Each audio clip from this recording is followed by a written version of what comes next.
Morning అండి అందరికీ. ఇవాళ నార్త్ ఇండియన్ స్టైల్లో పోహా చేస్తున్నాను, అటుకులు ఉప్మాలాగా. సరేనా, ముందుగా అటుకులు ఏం చేస్తామంటే కడిగేసి శుభ్రంగాను వాడపెట్టాక ఒక హాఫ్ స్పూన్ కొంచెం చిటికెడు పంచదార వేస్తాం. షుగర్ వేస్తారు వాళ్ళు, వేస్తే ఇలాగా రజనగిన ఉంటుంది, మెత్తగా ఉంటుందని చెప్పి వాళ్ళు. తర్వాత దీనికి కావాల్సిన ఏంటంటే కొంచెం ఒక స్పూన్ నూనె వేసి ఆవాలు వేగిన తర్వాత ఆనియన్, పొటాటో, మటరు, క్యారెట్, మిర్చి ఇవన్నీ కలిపి వేసాం. ఇది వేగిన తర్వాత దీనికి యాడ్ చేస్తాము పసుపు అయిన తర్వాత సాల్ట్ ఏమండి, సాల్ట్ వేసేసాం కదా. వేసిన తర్వాత దీనికి నిమ్మకాయ కూడా పిండుకుంటాం ఆఖరిన. ఇది దీనికి అంతకన్నా ఇంకేం లేదు, అయిపోయింది. వేగిన తర్వాత ఇప్పుడు ఏం చేస్తామంటే దీంట్లోకి పోహా అటుకులు యాడ్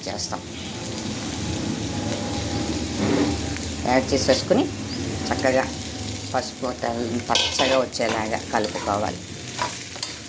మొత్తం అంతా వేగిందండి.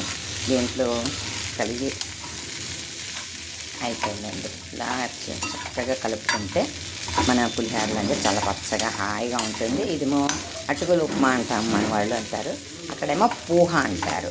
దీనికి కొంచెం సలాడ్ కింద మనం చేసుకోవచ్చు. పైన కొంచెం నిమ్మకాయ పిండుకోవాలి, ఎందుకంటే పులుపుకి టమాటా వేస్తే ఇంత ఇదిగా ఉండదు, దీనికి మెత్తగా అయిపోతాయి. అందుకనే టమాటా కూడా వేసుకోవచ్చు, ఇష్టమైన వాళ్ళు నిమ్మకాయ కూడా పిండుకోవచ్చు.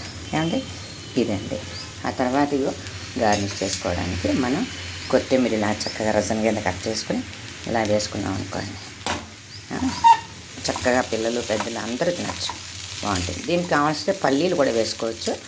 నేను పల్లీలు వేయలేదు, ఎందుకంటే మటర్ ఉంది కాబట్టి మటర్ వేసాను. అన్ని గ్రీన్ చక్కగా వెజిటబుల్స్ తోటి వేసుకుంటే ఆరోగ్యంగానే ఉంటాం, మంచి తింటాం. ఇది నార్త్ ఇండియన్స్.